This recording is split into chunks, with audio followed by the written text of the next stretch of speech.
gran saludo para todas y todos. Bienvenidos a un nuevo episodio de Economía para antes de dormir. Esta es una iniciativa de la Universidad del Rosario y mi nombre es Gabriela López, estudiante de la Facultad de Economía. El día de hoy estoy súper emocionada porque tenemos a un invitado muy especial para hablar de un tema que siento que es poco conocido como por el público en general, que es la economía experimental. Perley Rincón, un gran saludo, bienvenido a este espacio. Y quería comenzar pidiéndote que nos hables un poco de tu trayectoria, sobre cómo te interesaste en la economía experimental y qué andas haciendo ahorita. Mi nombre es Félix Rincón. Yo terminé el doctorado hace poco aquí en la Facultad de Economía. La Facultad de Economía tiene uno de los laboratorios de economía experimental más importantes de América, incluyendo todas las Américas. Y ahí tuve la oportunidad de tener como una aproximación más rigurosa, digamos, a los métodos experimentales. Eh, ¿En qué ando ahorita? Comencé a hacer un postdoctorado. Ujú. eh, en este postdoctorado lo que estamos haciendo es tratando de sacar en limpio lo que hicimos en el doctorado, cómo me interesé en economía experimental. Mira que yo estudié ingeniería industrial, ¿sí? Entonces, estudié ingeniería industrial y un día me invitaron a una sesión de laboratorio. Entonces, bueno, la gente va a estas sesiones porque les pagan, ¿no? Pero Ujú. también era un juego como de interacción estratégica, donde uno tiene que pensar en cómo va a reaccionar o comportarse su compañero frente a acciones que uno haga. Entonces, a mí eso me rompió la cabeza. Yo dije como, no, ¿cómo es posible eso en el juego? Ujú. Cada persona tiene una experiencia en los juegos y en las experiencias del laboratorio y todo el mundo trata de adivinar, digamos, cuál es el comportamiento correcto, ¿no? Sí. Aunque uno les dice como, no hay respuestas correctas o incorrectas, pero la gente es como que eso los hace reflexionar o no sé qué. Y a mí eso me impactó. Mm. Entonces yo dije, no, pues esto es lo que yo quiero hacer. Entonces ahí comienza como mi camino para comenzar a aprender métodos, ¿no? A mí me encantan mucho los métodos, cómo ser así súper psicorrígido, en cuál es el contrafactual, qué es lo que estamos comparando, qué es lo que Ujú. estamos midiendo, que los psicólogos lo hacen muy bien, ¿no? Como que siempre eh, uno se aproxima, digamos, a muchos fenómenos a partir de definiciones operacionales. Ujú. Y creo que esa rigurosidad me llamó mucho la atención y como saber que, digamos, diferentes definiciones operacionales lleva a diferentes como razonamientos o explicaciones, ¿no? Y que eso pasara en una ciencia como la económica, ¿no? Que cuando yo entré, digamos, los profesores decían, no, pero es que nosotros no somos ciencia, porque cómo es que vamos a experimentar si nuestro laboratorio es el mundo, Ujú. ¿no? Ujú. No. Y entonces, cuando yo supe que existía eso, pues me impactó. Yo dije, no, esto es lo que yo quiero hacer en mi vida, y ya, aquí estoy. Ujú. Genial, genial. Pues mencionas dos cosas que me parecen súper fundamentales, un poco para darle a nuestra audiencia esa explicación de qué es la economía experimental. Pues en primer lugar, que está súper micro fundamentada, como que lo que nos interesa es ese comportamiento del individuo en diferentes escenarios y pues el elemento de la teoría de juegos que me parece súper fascinante sobre la economía experimental. Y también otro tema que de hecho yo lo he descubierto como muy a profundidad a raíz de que estoy en una clase contigo, es el tema exactamente como de controlar las condiciones experimentales de una manera tan rigurosa. Y eso obviamente genera un montón de discusiones y de opiniones en las personas que nos dedicamos a las ciencias sociales. Ok. ¿Quieres contarnos un poco como en general para ti qué es la economía experimental y qué le proporciona esa rigurosidad sobre las condiciones pues al estudio de los temas económicos y sociales que a ti te interesan? Entonces, sobre la economía experimental, es muy interesante poder aproximarse a las decisiones de las personas, de los seres humanos, ¿no? Entonces, en economía estudiamos, ¿no? A mí economía me encanta porque la economía, pues mi definición es que la economía estudia la asignación de recursos escasos entre opciones alternativas, ¿sí? Y esa forma de verla no habla nada, digamos, de derivadas, de maximizaciones, de funciones, de utilidad, sino que es un proceso de decisión. La decisión está en el centro de la ciencia económica, Ujú, ¿no? ujú. Cuando uno llega, ¿no? A mí me impactaba, digamos, cuando estaba en el pregrado, cuando yo llegué, ¿no? Entonces los economistas llegan y hacen una suma y eso ya es el Producto Nacional. Sí, Y uno es sí. como, wow, en una suma está Sí, el sí. Producto Nacional. Entonces, eso es muy interesante. Los economistas, ¿no? La gente que se forma en esto, pues tiene como unas formas de entender la realidad como distinta, un poquito distinta. Ujú. Uno está cuantificando todo el tiempo. Entonces, hacer economía es entender cuáles son los beneficios y cuáles son los costos de hacer ciertas cosas. Eh, y hacer economía también está relacionado con la escasez. Porque si no hay escasez, pues no hay economía, porque hay recursos ilimitados y uno puede solucionar estos problemas de una manera mucho más sencilla. Creo que la ciencia social, la economía en un momento se volvió, trató de simplificar los problemas y trató de imponer, digamos, ciertas características que creo que los psicólogos, como por eso hay como tanta diversidad, porque los economistas sí como que fue como o algo dominó en un Sí, sí, momento se la llegó a un consenso. epistemología, Ujú. pero no sé si es un consenso, es una cosa medio fuerte, ¿no? Entonces como que impusimos unas condiciones para que nosotros podamos entender, digamos, a los seres humanos y eso derivó, digamos, en una caricatura, ¿no? Entonces los científicos sociales, entonces lo que hacen los economistas es estudiar una caricatura del ser humano, porque pues ellos no estudian el ser humano, nos proclamamos ciencia social, pero pues a veces nos alejamos un poquito.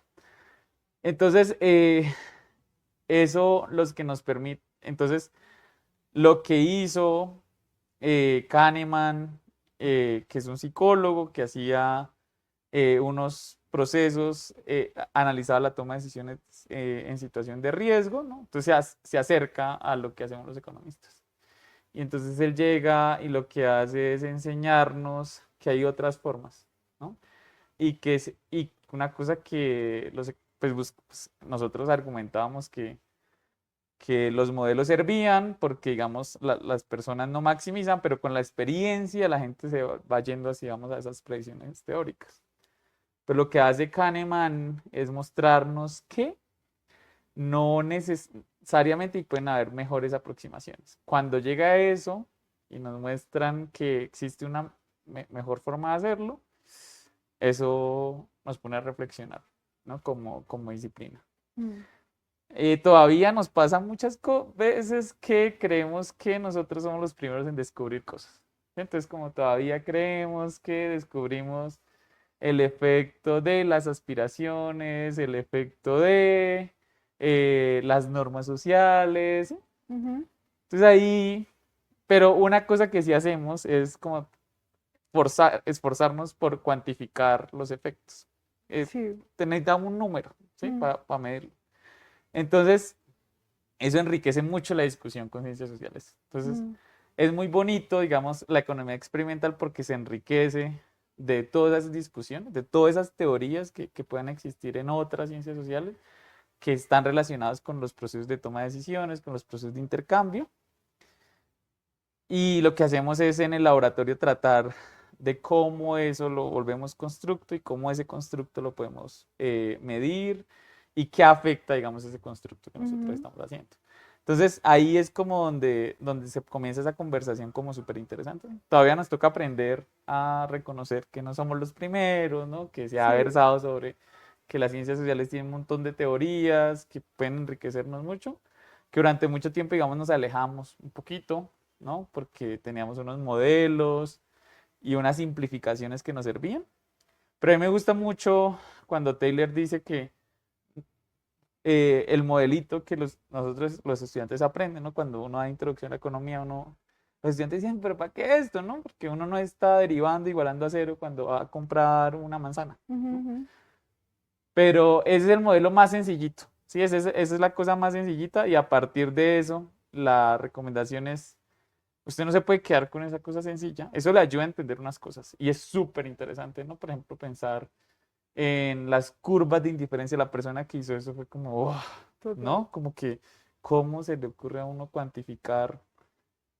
Entonces es muy bonito, pero es un modelito todavía muy chiquitico que no explica todo lo que puede afectar el comportamiento humano y la toma de decisiones económicas. Ujú. Entonces ahí es como hay que enriquecer eso y pues a partir de la economía experimental, pues uno puede decir como, bueno, el modelito de sencillito que nosotros tenemos como economistas sirve para esto, pero se queda corto en explicar ciertos fenómenos. Entonces, ¿cómo logramos un diálogo? Y ese diálogo usualmente es muy constructivo para la política pública, ¿no? Porque la Ujú. política pública lo que está buscando, bueno, al menos lo que uno cree es que lo que los políticos, los hacedores de política pública es mejorar ese bienestar general o ese bienestar colectivo, ¿no? Entonces, eso es muy interesante esa conversación y yo creo que y por eso la agenda ha sido como tan fructífera, porque cosas que antes, ¿no? Como el recibo del agua. ¿A quién le importaba qué significaba? No, todos los técnicos y un recibo del agua así súper sofisticado. Pero luego nos dimos cuenta que la gente no entendía esa información y que tener mejor información podía la gente mejorar sus hábitos de consumo, por ejemplo, de agua en estos momentos en los que es tan importante estos temas. Entonces, esa conversación entre una rigurosidad cuantitativa que tiene la ciencia económica, pero enriquecida con estos modelos sobre observaciones y trabajo que ha hecho gente muy tesa en otras ciencias sociales, eso enriquece mucho esa conversación. De acuerdo, de acuerdo. Ahorita mencionabas que un poco en los experimentos o en esos procesos investigativos en los que nos involucramos cuando hacemos economía experimental, buscamos extraer un constructo de aquello que estamos estudiando. Y pues obviamente para eso tenemos que generar estudios que tengan unas condiciones muy específicas para que no nos haga ruido, para que no afecte de pronto la interpretación causal, que yo Ujú. siento que eso es algo súper fundamental de la economía experimental, ¿no? Como dotar de causalidad estos constructos y estos fenómenos que se pueden alejar un poco como de esta mirada súper ortodoxa que ha solido tener la economía. ¿Qué elementos son esos elementos necesarios para controlar y para estar pendiente o para medir, digamos, como variables de control dentro de los experimentos que se realizan en economía experimental? Entonces, hay una, los economistas están muy interesados en esta relación causal que tú mencionas, ¿no? Entonces, como, ¿qué es medio? ¿No? Entonces, salimos del modelito del Homo economicus que se comporta de ciertas maneras, que tenía unos modelos, unas condiciones impuestas para lograr la racionalidad. Y ahora pues lo llevamos a esta relación causal. La causalidad es muy interesante porque lo que uno busca es que si yo hago X, ¿sí? Si yo hago X, el resultado, al menos en promedio, va a ser Y, Ujú. ¿no? Entonces, estos ejercicios de causalidad lo que nos permite es informar, porque en un mundo multivariado que genera una complejidad asociada, saber qué cosas afectan las decisiones de los individuos permiten que podamos tomar mejores decisiones, digamos, de política pública. A mí una cosa que me impacta, a mí hay una historia muy bonita que siempre me ha acompañado desde que yo comencé con esto y es, había unos jardines en Israel que tenían un problema y el problema era que los papás llegaban tarde a recoger a sus hijos, ¿sí? Entonces, ¿qué decidió el jardín? ¿No? Entonces la teoría, pues si llegan tarde, impongámosle una multa, una sanción a las personas por llegar tarde. Entonces, ¿qué crees que pasó? Mm, que las pagaban y se volvió como horarios Sí, sabía la extendidos. historia. No, no las sabía, pero he aprendido Entonces, mucho contigo.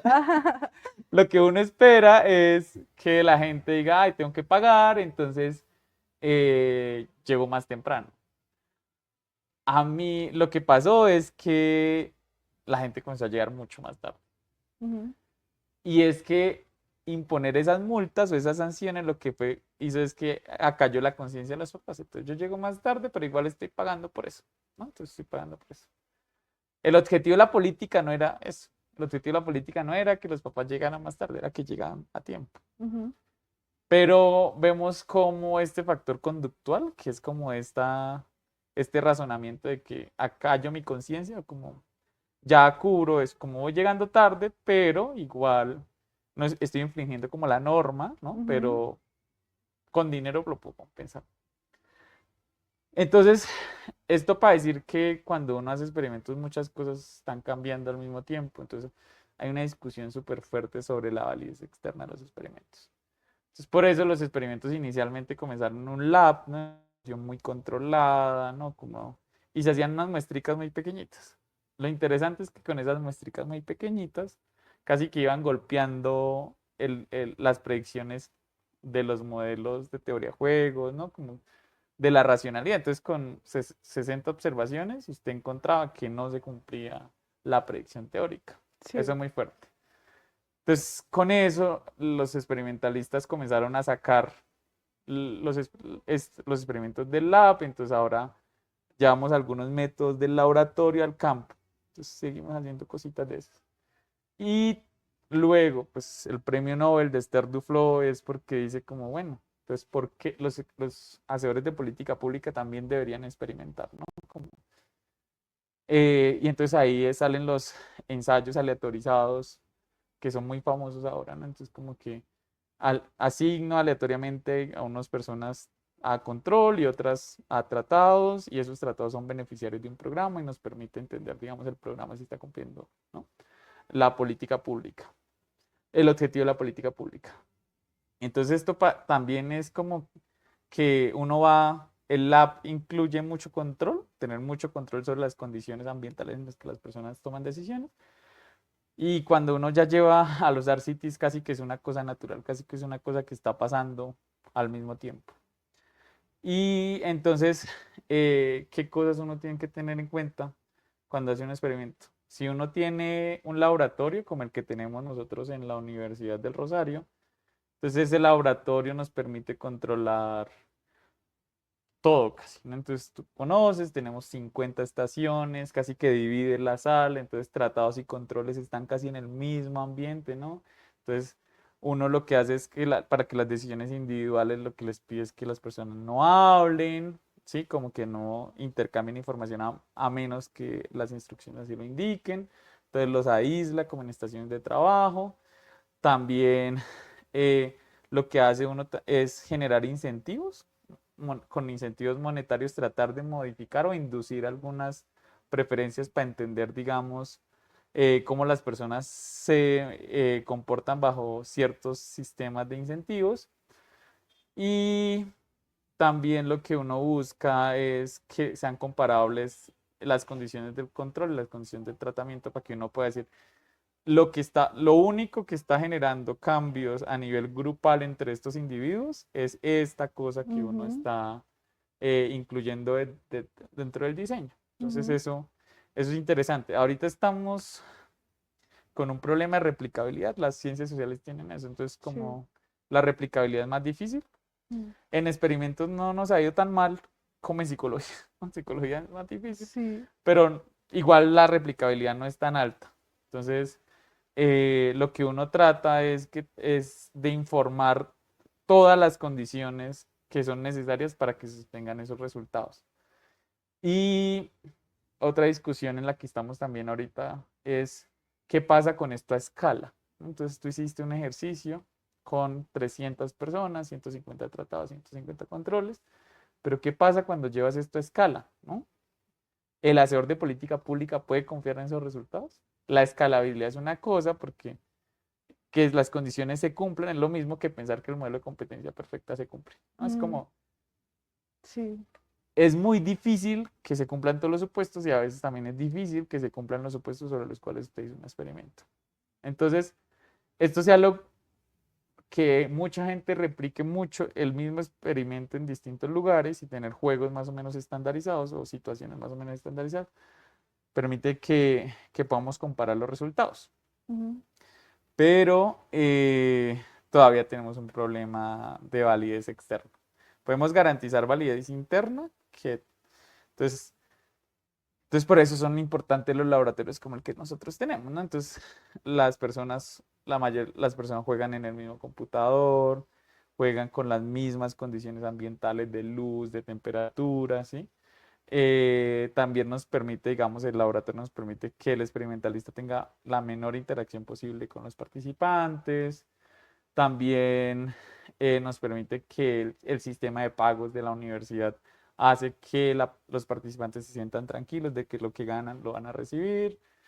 También nos permite saber seleccionar, que la gente confíe, permite que nosotros podamos seleccionar aleatoriamente participantes de una muestra que tenemos. Entonces, esas condiciones o tener un laboratorio como el que nosotros tenemos en el Rosario facilita que investigadores, pero también estudiantes puedan hacer sus ejercicios y no toque y no nos toque que cuando tengamos un experimento tengamos que comenzar desde el reclutamiento, todo de cero, porque tú sabes que eso es Sí. muy desgastante. Entonces, ya los experimentos son suficientemente exigentes en términos logísticos, Mm. pero tener un laboratorio como el nuestro hace que esta logística sea un poquito más fácil. Sí, total. Y que podamos aseverar con seguridad eso que estamos concluyendo de los estudios. Obviamente lo que tú dices del problema de la validez externa, pues definitivamente es algo que tiene la academia así. Pero, pero sí, o sea, como estas, que las condiciones experimentales estén como controladas de esta manera, nos permite llegar a conclusiones e informar la política pública, que ese es otro punto que quería tocar, de una manera como mucho más puntual y mucho más verídica.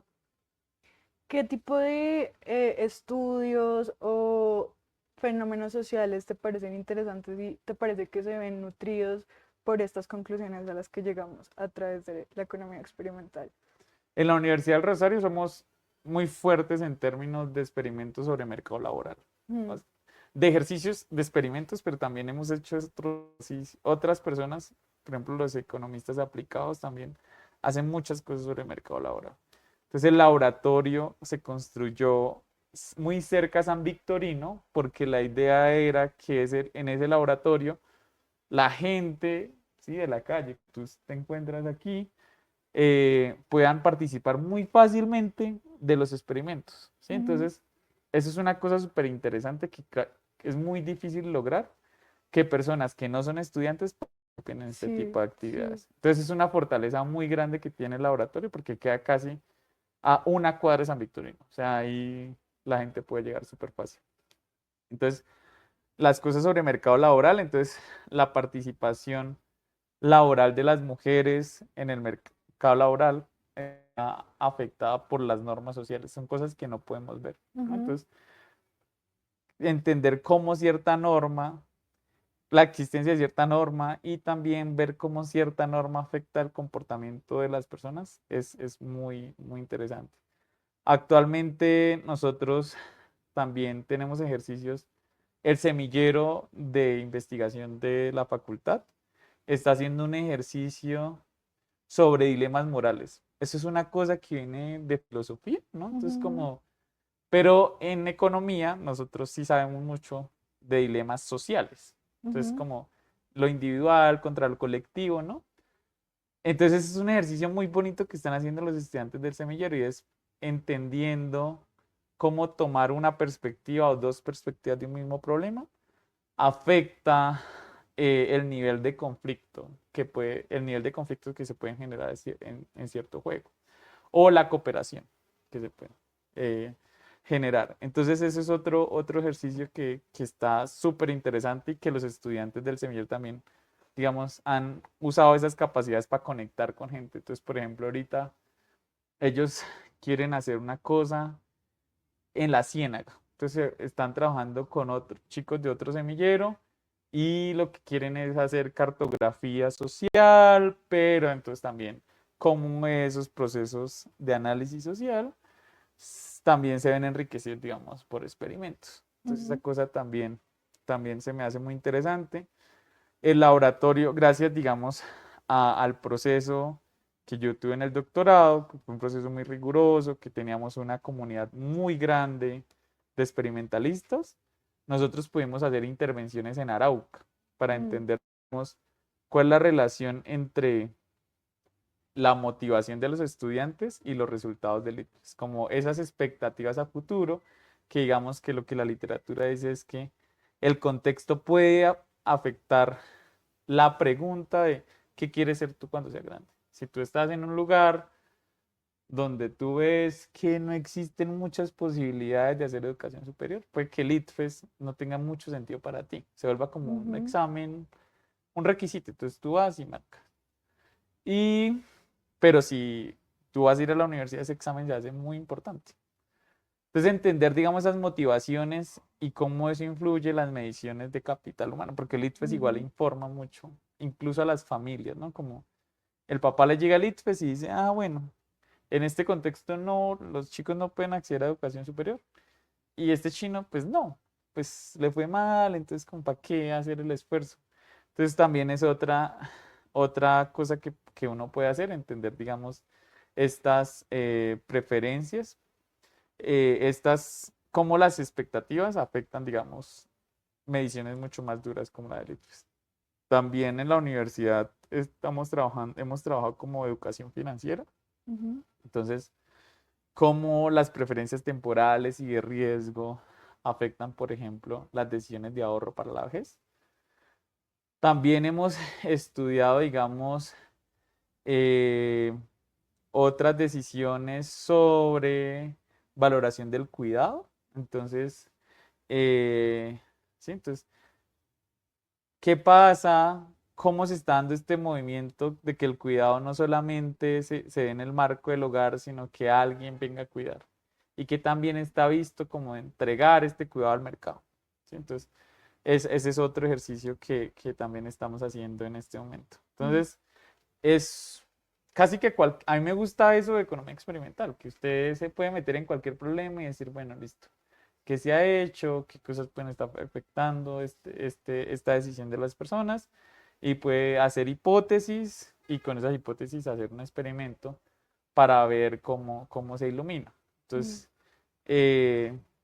sí, las aplicaciones son casi infinitas, ¿no? La rigurosidad es una cosa que uno logra con el tiempo, como aprender. Todavía yo estoy aprendiendo, ¿no? Como de cómo se hace, cuál es el mejor diseño, qué estoy comparando contra qué. Entonces ujú, ahí es una cosa que la universidad y el laboratorio tienen esas capacidades para que los estudiantes que están escuchando esto o que quieran aproximarse un poco, pues tienen toda esta gran capacidad institucional para aprovechar. ujú. Me parece genial porque sobre estos fenómenos súper importantes sociales obtienes información descriptiva sobre en general qué es lo que está pasando, pero también tiene una ventaja increíble que es lo que dices como de poder medir eso que no se está viendo y eso que también es tan individual, pero que al final nos permite generar como un marco un poco más generalizado para aproximarnos a la política pública, aproximarnos a esos objetivos sociales que queremos alcanzar. Yo estaba en un par de experimentos, particularmente este semestre, y es muy loco porque en un juego uno está enfrente de un computador y uno se sienta y dice, pues esto, o sea, esto no es como que no es algo de verdad. Pero, por ejemplo, el tema del incentivo monetario o esa presión que dices, como de cómo actuaría una persona buena, inteligente, ¿sí me entiendes? Como que entra a generarle a uno también un montón de reacciones emocionales y yo también siempre salgo sintiéndome muy no sé, como sorprendida por esas reacciones que yo percibo en mí misma. Ah, bueno, yo pensé que ibas a decir muy sucia. A veces eso Yo pasa. solo soy un humano, ¿qué puedo decir? Sí, sí. Yo tenía, uno de mis primeros asesores decía eso, decía como los economistas, porque cuando tú haces un experimento, pues no hay respuestas correctas o incorrectas, ¿no? Ujú, Ahí la cosa se complica porque para eso creamos esos ambientes como muy privados para que la gente actúe como tal, ¿no? Pues usted va y le dice a la gente, bueno, ¿usted qué tan de acuerdo está con eh, el trabajo, que las mujeres sean las que realizan la mayor cantidad de trabajo? No, entonces súper progresista, ¿no? Entonces yo divido las tareas y sí. participo, y no sé qué tal. Pero cuando uno lo lleva al lab y comienza a generar como estos incentivos, la gente comienza a comportarse de una manera distinta. Mm, Entonces, por eso él decía que los economistas teníamos la moral un poquito embolatada, ¿no? total, Entonces, sí. entonces como que, y digamos, sí, o sea, el modelo racional no necesariamente es un modelo ético, ¿sí? El Mm, economista, ¿sí? Entonces uno sabe, por ejemplo, con los políticos, en economía política no se supone que el objetivo del hacedor de política pública es maximizar el bienestar de la sociedad. Porque como las empresas maximizan su bienestar, como los individuos maximizan su utilidad, los economistas, los políticos que van, bueno, los políticos que van a hacer, Mm, maximizar su utilidad individual. ¿Sí? sí, sí. Entonces, si no existen, digamos, estas regulaciones, que es lo que uno estudia como estos ambientes regulatorios o ambientes de incentivos, pues es muy difícil como lograr eso. Entonces, yo pensé que ibas a decir eso, porque ibas, que salías sucia, porque si la gente tiene incentivos acá, así como, pues sí, somos egoístas a Sí, veces. total, total. Y digamos, ese incentivo monetario uno lo pone en unos escenarios un poco vergonzosos, pero pues yo lo que te digo, yo soy una humana, entiendo. No me pongo un estándar tan alto tampoco en general. Pero nada, pues ya, desafortunadamente se nos está acabando el tiempo, de verdad. Te agradezco un montón, me parecía súper importante que tú estuvieras en esta discusión, o más, pues en este espacio del podcast. Y ya para cerrar, quería preguntarte si quieres comentarle a los estudiantes o a las personas que nos están escuchando un poco como si quieren conocer el lab, cómo lo pueden hacer, o cuando estaban, por ejemplo, reclutando personas para los procesos experimentales, y pues cualquier mensaje que quieras dar. Listo. Entonces, el primer mensaje es que en la Universidad del Rosario, pues tenemos el mejor laboratorio, uno de los mejores laboratorios de América Latina, ¿sí? Para hacer estos ejercicios. Ese laboratorio está al servicio de mucha gente. Entonces, está al servicio de los estudiantes, está al servicio de los investigadores, está al servicio de la comunidad en general. Lo que hace el laboratorio es facilitar los procesos de recolección de datos. Entonces es muy difícil, digamos, usualmente los economistas experimentales usaban salas de computadores. Entonces, que al buscar la sala, no sé qué, que la gente fuera, ¿no? También los procesos de pago en efectivo. Aquí ya todo está muy automatizado y organizado para que los investigadores o la gente que hace experimentos lo haga de una manera mucho más fácil. Entonces, el laboratorio se llama Rever, es el laboratorio de economía experimental de la universidad. Pueden participar estudiantes de nuestra universidad, pero también de otras universidades. Y también pueden participar personas que no sean estudiantes. Ujú, Entonces, usualmente los pagos es mucho más alto que un salario mínimo diario. O sea, es ujú. un buen pago por participar. eh, y no se tienen requisitos, digamos, para que la gente participe. Los riesgos son mínimos. Ujú. La gente hace reflexiones sobre lo Sí, que pasa, así se como siente que, sucia cuando sale, pero... sí, así como, no sé qué tan bueno, sí, los ejercicios, especialmente los que tienen un componente colectivo, pues los ponen a reflexionar sobre. Sí, o sea, yo critico el modelo económico tradicional porque tiene el egoísmo en el centro, pero a veces yo también soy un poquito así, también miento, también sí. Ujú, ujú. Entonces, esas cosas. Entonces, súper invitados a participar del laboratorio. Eh, en la Facultad de Economía, pues pueden recibir como la información que necesiten. Y a los estudiantes también invitadísimos a que le saquen el provecho porque es para ellos y la Sí. universidad, digamos, crea estos espacios para que la investigación, la, la docencia, la investigación y la extensión, digamos, tengan unas capacidades para informar, eh, para tener un impacto positivo, esperamos, ¿no? Ujú. Sobre el bienestar social. Entonces, Ujú. eso. Entonces, como súper invitadísimos a participar en los experimentos, a conocer el laboratorio, es de ustedes.